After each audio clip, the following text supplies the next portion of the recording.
Assalamualaikum warahmatullahi wabarakatuh. Bertemu kembali ya dengan saya Ibu Melati Sucimayasari. Nah, pada kesempatan ini ya mudah-mudahan kita semua selalu semangat ya dan selalu diberi kesehatan ya. Oke, kita lanjut lagi materi kita ya dari pertemuan yang sebelumnya. Kemarin sudah pernah kita bahas ya pengertian sistem informasi ya yang merupakan inti pokok dari perkuliahan ini, yaitu kita harus menganalisa dan merancang sistem informasi yang dipunyai oleh suatu organisasi ataupun perusahaan. Nah, di sini ya kita tugas utama kita di mata kuliah analisa dan perancangan sistem ini yaitu melakukan pengembangan sistem atau sistem developer ya, sistem development. Sedangkan kitanya adalah sistem developer. Nah, kenapa kita harus melakukan pengembangan sistem? Artinya sistem ini udah ada ya, tapi harus dikembangkan lagi ya, mungkin untuk diperbaiki ya atau untuk dibuat lebih baik lagi ya, semaksimal mungkin sistem yang ada. Nah, pengembangan sistem itu dapat berarti menyusun suatu sistem yang baru ya, membuat sistem yang baru untuk menggantikan sistem yang lama ya secara keseluruhan ataupun memperbaiki sistem yang sudah ada. Ya, jadi seperti yang Ibu singgung tadi bahwa dalam melakukan pengembangan sistem di sini kita menyusun atau membuat sistem yang baru, mengembangkan sistem yang baru dari yang sudah ada, baik sebagian ataupun secara keseluruhan, ataupun kita memperbaiki karena di sistem yang ada ini mungkin ada kekurangan ataupun kelemahan ya, jadi harus diperbaiki agar sistem ini ya bisa beroperasi dengan semaksimal mungkin ya.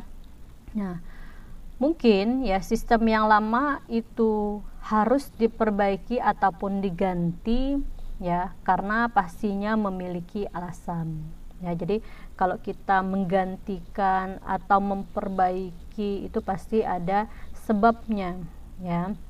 Nah, alasan yang pertama ya kenapa kita perlu melakukan pengembangan sistem yaitu adanya permasalahan-permasalahan. Itu udah pasti ya, pasti ada masalah nih yang timbul pada sistem yang lama yang sudah ada ya. Nah, permasalahan di sini ya mungkin bisa dikategorikan ada dua ya, permasalahan yang timbul karena ketidakberesan ya. Sistem yang lama ini ya kurang beres lah ya, sehingga menyebabkan tidak dapat beroperasi sesuai dengan yang diharapkan ya. Jadi ada ketidakberesan pada sistem yang lama ya atau yang sedang berjalan. Kemudian alasan yang kedua yaitu adanya pertumbuhan organisasi ya yang menyebabkan harus disusunnya sistem yang baru ya, antaranya yaitu kita melihat kebutuhan informasi yang semakin luas ya, pertumbuhan informasi atau teknologi informasi yang sudah berkembang pesat. Kemudian volume pengolahan datanya mungkin meningkat ya, mungkin yang sekarang diurus datanya sedikit ya, tapi dengan bertambahnya usia dari sistem tersebut ya, sehingga datanya semakin banyak yang harus diolah. Kemudian ada perubahan prinsip akuntansi yang baru ya, mungkin kalau akuntansi yang lama yaitu harus membuat jurnal-jurnalnya itu secara manual ya, masih buku folio itu ya dibuat garis, dibuat kolom ya sehingga menjadi jurnal, entah itu jurnal umum ataupun jurnal khusus. Nah, kalau sekarang kan sudah ada aplikasinya, sudah ada softwarenya untuk akuntansi, ada Myop, kemudian ada Accurate. Nah, itu harus diinstal, kemudian diberi pelatihan user untuk menggunakan aplikasi atau software tersebut. Jadi tidak perlu lagi kita buat jurnal secara manual ya, tapi cukup kita menginput data-datanya pada software tersebut ya, sehingga sistem yang lama itu harus diubah atau diganti ya ke sistem yang baru yang lebih membantu, lebih mempermudah usernya ya dalam menjalankan operasional akuntansinya ya. Nah, itu alasan yang pertama ya, karena adanya masalah. Kemudian yang kedua ya, untuk meraih kesempatan atau opportunities ya. Nah, perkembangan teknologi informasi itu cepat ya, baik hardware, software ya, dan teknologi informasi itu berkembang sepersekian detik ya, makin baru ya. Kalau kita tidak up to date, mungkin kita akan ketinggalan ya, sehingga organisasi juga ya mulai merasakan bahwa manfaat teknologi informasi ini harus digunakan ya untuk meningkatkan penyediaan informasi sehingga dapat mendukung dalam proses pengambilan keputusan yang akan dilakukan oleh tingkat manajemen. Nah, maksudnya kayak gini. Misalnya kalau di organisasi yang bergerak di bidang penjualan barang ya. Kalau dulu kan untuk membuat laporannya juga seperti tadi ya, harus mengumpulkan nota-notanya, kemudian buat di buku folio itu ya, harus dibuat garis berapa sih transaksi atau laporan penjualan kita bulan ini ya. Nah, harus dirangkum dulu ya, sehingga baru dapat informasi tentang penjualan bulan ini ya. Artinya itu membutuhkan waktu yang agak lama ya, dan bisa terjadi human error ya dalam perhitungan nilai-nilai rupiahnya ya.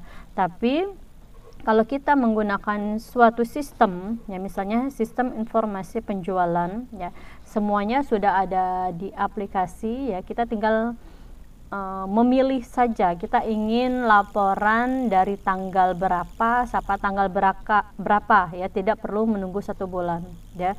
Jadi mungkin dengan klik ya, 1 menit laporannya sudah keluar ya. Misalnya Bos Ramayana pengen tahu ya penjualan kita dalam minggu ini berapa, apakah naik atau turun ya.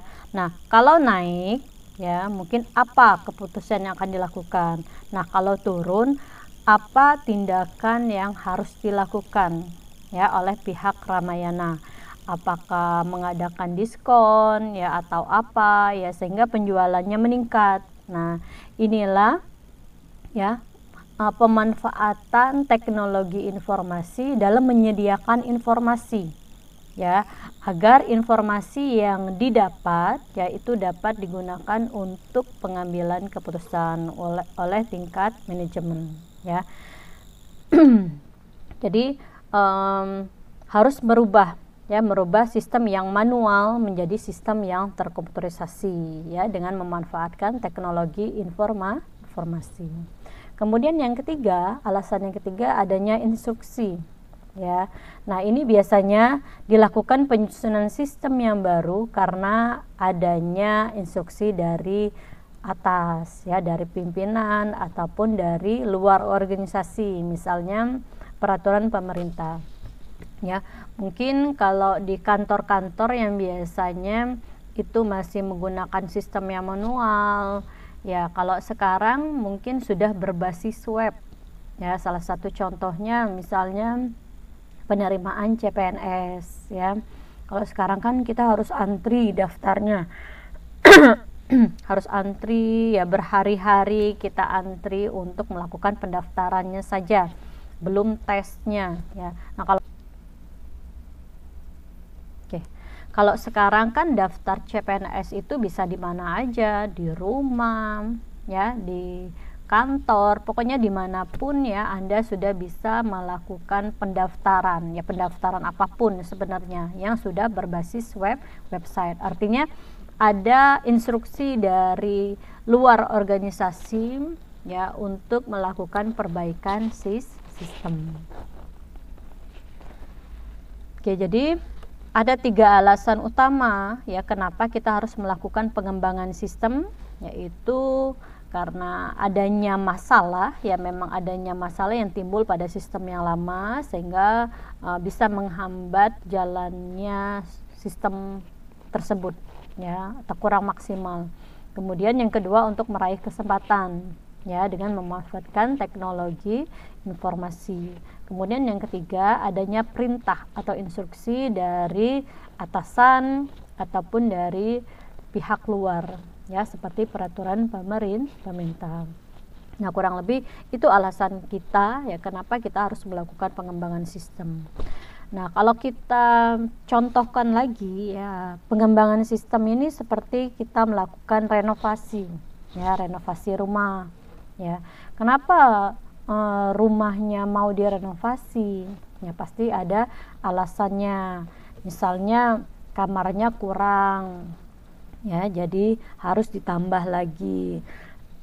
Kemudian atau ruang tamunya kurang besar ya, atau WC-nya mau ditambah lagi. Nah, berarti dalam melakukan renovasi ya harus ada alasannya ya, dan juga harus ada biaya yang dikeluarkan, jadi harus diperhitungkan ya. Oke. Nah, dalam melakukan pengembangan sistem pasti ada tahapan-tahapannya ya. Nah, ini disebut sebagai siklus hidup pengembangan sistem atau System Development Life Cycle, disingkat dengan SDLC ya. Nah, ini merupakan ya daur hidup dari pengembangan sistem yang merupakan bentuk ya atau cara yang digunakan untuk menggambarkan tahapan utama ataupun langkah-langkah ya di dalam tahapan tersebut dalam proses pengembangan ya. Jadi ada langkah-langkahnya, step-stepnya ya. Pertama kita harus ngapain, kemudian ngapain, sehingga nanti didapatkan hasil yang maksimal ya. Ide dari sistem life cycle ini ya itu sederhana dan masuk akal ya. Jadi tahapan-tahapannya itu sederhana ya, dimana tiap-tiap bagian dari pengembangan sistem itu dibagi menjadi beberapa tahapan kerja ya, yaitu pertama ada tahapan planning ya, planning atau perencanaan. Jadi segala sesuatunya kalau kita ingin merubah, mengganti, memperbaiki harus ada planningnya ya. Nah, tadi ya harus berhubungan ya atau ada hubungannya dengan biaya dalam melakukan pengembangan tadi atau dalam renovasi. Ya nggak mungkin kita asal nyebut mau ngerenov ya, mau nambah kamar tapi biayanya nggak ada, itu kan nggak mungkin ya. Jadi harus direncanakan sesuai dengan budget yang kita punya. Kemudian dianalisis ya, tahapan analisis. Nah, kita harus menganalisa kira-kira ya kekurangan atau kelemahan dari sistem yang baru ini seperti apa, sehingga kita lebih mudah ya untuk mengusulkan sistem yang baru ini maunya seperti apa ya. Jadi harus dianalisis, kita lihat dulu kekurangan atau kelemahan dari sistem yang lama ya, sehingga kita perbaiki ya untuk kita usulkan menjadi sistem yang baru. Berikutnya untuk tahapan yang ketiga ya, yaitu tahap desain ataupun perancangan ya. Jadi kita rancang ya sistem yang kita perbaiki itu seperti apa ya, atau misalnya tadi kita berencana mau menambah kamar, ya, setelah kita lakukan analisa, ya, analisanya atau alasannya tadi, ya, karena kamar yang ada sekarang itu nggak cukup, ya. Kemudian kita lakukan perancangan atau desain, ya, kira-kira mau dirancang seperti apa, ukurannya berapa, posisinya di mana, ya, harus dirancang semaksimal mungkin. Nah, kemudian yang terakhir, tahapan yang terakhir baru implementasinya, baru prakteknya, ya. Setelah kita rancang baru kita bangun, ya. Oke. Nah, jadi ibu rasa ide dari pengembangan sistem ini, ya, itu sangat sederhana, ya, mulai dari tahapan perencanaan, penganalisa, merancang, dan implementasi. Oke. Nah, kita ambil salah satu contoh buku, ya, mengenai siklus hidup pengembangan sistem, ya, yang ditulis oleh Asia Aktas dalam bukunya yang berjudul Structure, Analysis and Design of Information System, ya. Nah, kalau dia di sini, ya, membagi tahapan SDLC ini, ya, bukan 4, ya, tapi 5, ya, ada satu tahapan yang dia tambahkan, ya, tapi tetap tahapan utamanya ada 4, yaitu perencanaan, planning, analisis, ya, kemudian perancangan, ya, kemudian ada implementasi, dan ditambahkan dengan perawatan sistem. Oke, kita lihat pada tahap perencanaan sistem, ya, di sini dia melakukan langkah permintaan untuk studi kasus, ya. Jadi kalau kita melakukan perencanaan, ya, pastinya kita akan melakukan permintaan, ya, paling enggak misalnya, ya, bawahan, ya, mengajukan ke atasan bahwa kita akan melakukan suatu perubahan sistem, ya, kalau itu di suatu organisasi atau perusahaan. Kemudian atau contohnya tadi misalnya istrinya yang punya ide atau suaminya yang punya ide, ya, yang ngomong ke suaminya atau ke istrinya bahwa kalau kita mau mengadakan renovasi misalnya, ya. Jadi ada suatu permintaan, ya, dari suatu pihak ke pihak yang lain, ya, yang lebih berkompeten. Kemudian dilakukan langkah investigasi awal, ya, dan langkah studi kelayakan. Kira-kira layak enggak sistem ini dikembangkan, ya. Kalaupun layak, kira-kira biayanya cukup enggak? Nah, gitu. Berarti kan layak atau tidaknya, ya, disesuaikan dengan kebutuhan. Oh, apakah memang kita sudah butuh, ya. Kalau memang udah butuh, nah terus biayanya seperti apa, cukup nggak kira-kiranya. Jadi di tahap perencanaan inilah, ya, kita harus mematangkan ide dari pengembangan sistem ini, ya. Jadi nggak asal nyebut aja, ya, oh kita mau melakukan pengembangan sistem, tapi kira-kira nggak terlalu penting-penting amat, gitu, nanti ngabisin biaya tapi nggak penting-penting amat, nah gitu, ya, mungkin belum layak, ya. Tapi kalau memang untuk menambah omset dari suatu perusahaan, misalnya sistem yang lama penjualannya masih manual, nah sekarang ditambahkan yang berbasis website e-commerce, nah itu kan bisa menambah incoming dari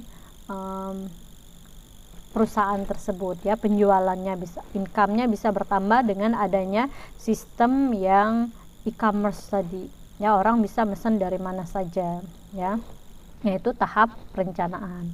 Kemudian Yang kedua, tahapan analisis sistem. Ya, di sini kita mendefinisikan kembali masalah yang ada pada sistem yang lama itu apa. Ya, jadi diuraikan lagi kenapa kita harus melakukan pengembangan sistem, masalahnya apa, ya. Kemudian kita harus memahami sistem yang ada itu seperti apa. Jadi jangan setengah-setengah kita, ya.